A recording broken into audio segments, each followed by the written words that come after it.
7월 9일 토요일 아침입니다.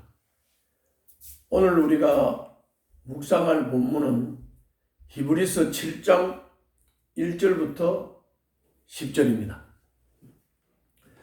오늘 본문의 줄거리는 멜기세덱에 관한 것입니다. 멜기세덱은 평화의 왕이며 의의 제사장입니다. 예수님은 이 멜기세덱의 계통을 따른 대제사장, 영원한 대제사장이십니다. 이것이 오늘 본문의 줄거리입니다. 오늘은 멜기세덱에 대한 얘기이기 때문에 멜기세덱을 이해를 잘 하는 것이 중요합니다. 자, 그러면은 세부적으로 본문을 살펴보겠습니다. 먼저 1절부터 10절까지 본문을 읽겠습니다. 이 멜기세덱은 살렘 왕이요 지극히 높으신 하나님의 제사장이었습니다. 그는 아브라함이 여러 왕을 무찌르고 돌아올 때에 그를 만나서 축복해 주었습니다. 아브라함은 모든 것의 10분의 1을 그에게 나누어 주었습니다. 첫째로 멜기세덱이라는 이름은 정의의 왕이라는 뜻이요. 다음으로 그는 또한 살렘 왕인데 그것은 평화의 왕이라는 뜻입니다. 오늘 이 아브라함과 멜기세덱의 이야기는 창세기 14장 17절부터 24절에 나오는 내용입니다. 계속 이어서 읽겠습니다. 3절입니다. 그에게는 아버지도 없고 멜기세덱에게는 아버지도 없고 어머니도 없고 족보도 없고 생애의 시작도 없고 생명의 끝도 없습니다. 그는 하나님의 아들과 같아서 언제까지나 제사장으로 계신 분입니다. 멜기세덱이 얼마나 위대한가를 생각해 보십시오. 족장인 아브라함까지도 가장 좋은 전리품의 10분의 1을 그에게 바쳤습니다. 멜기세덱에게 바쳤다는 겁니다.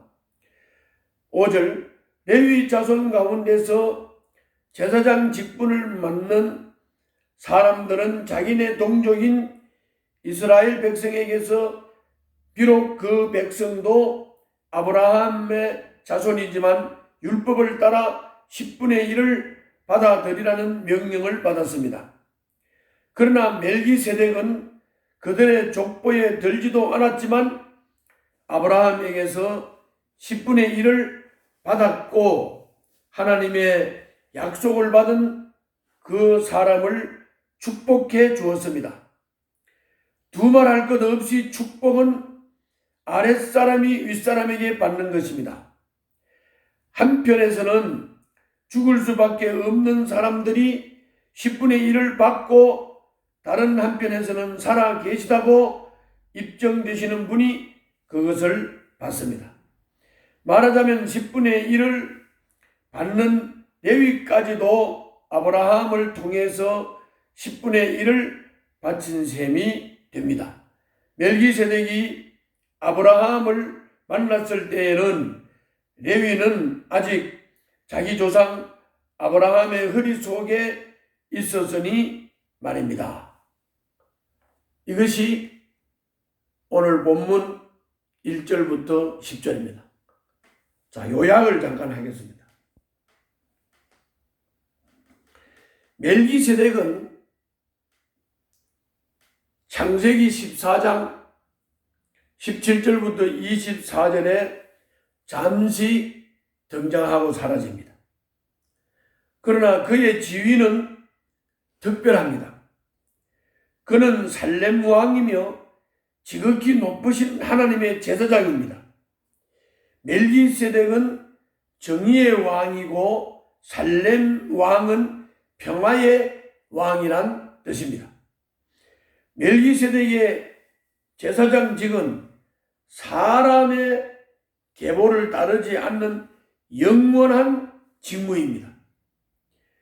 레위 계통의 제사장들은 죽음으로 자기 직무가 끝나고 다른 사람이 그 직무를 대신합니다. 그러나 멜기세덱의 제사장 직무는 시작도 없고 끝도 없습니다. 그는 족보도 없고 생애의 시작도 생명의 끝도 없어서 하나님의 아들 같은 존재입니다. 어떤 이런 특징이 여러모로 예수님과 닮았습니다. 멜기세덱은 레위 계통 제사장들보다 높습니다. 레위 제사장들의 조상인 아브라함이 전리품의 10분의 1을 그에게 바쳤고 멜기세덱이 아브라함을 축복했습니다. 이것은 아브라함에게 속한 레위 자손 제사장들이 아브라함과 함께 멜기세덱에게 11조를 바친 것과 같습니다. 이제 멜기세덱에 대한 설명과 본문을 모두 다 요약을 했습니다. 그럼 오늘 본문을 통해서 나타나는 하나님은 어떤 분이십니까? 먼저 1번, 멜기세덱이 정의의 왕이며 평화의 왕인 것처럼 멜기세덱의 계통을 따라오신 예수님도 세상에 정의와 평화를 베푸는 왕으로 오신 것입니다. 그가 끝도 없고 시작도 없는 영원히 존재하는 하나님의 아들이시기 때문에 사람의 혈통과 전통에 매이지 않으십니다. 그러기에 온 세상을 품고 온 인류를 구원하실 수 있으신 구세주이십니다. 예수님은 멜기세덱의 계통을 따라 오신 평화의 왕, 정의의 왕, 만왕의 왕, 구세주 예수이십니다. 그러므로 우리는 예수님만 믿고 바라보고 따르고 순종해야 합니다. 두 번째로 오늘 본문에 나타나는 하나님은 거기 4절부터 10절에 보면 아브라함과 레위 제사장들보다 높은 멜기세덱의 계통을 따라 예수님은 오셨습니다. 예수님은 세상에 속하지 않고 오직 하늘 아버지께 기원을 둔 영원한 제사장이십니다. 그러므로 세상 어떤 위대한 인물도 예수님을 대신하여 우리의 제사장이 될 수 없습니다. 예수님 외에는 우리에게 소망이 없습니다. 그러므로 사람을 높이며 추종하지 말고 오직 그리스도만 따르시기를 바랍니다. 기도하겠습니다. 저희의 영원한 대제사장이신 예수 그리스도만 높이며 따르겠습니다. 성령님께서 인도하여 주시옵소서. 예수님 이름으로 기도하옵나이다. 아멘.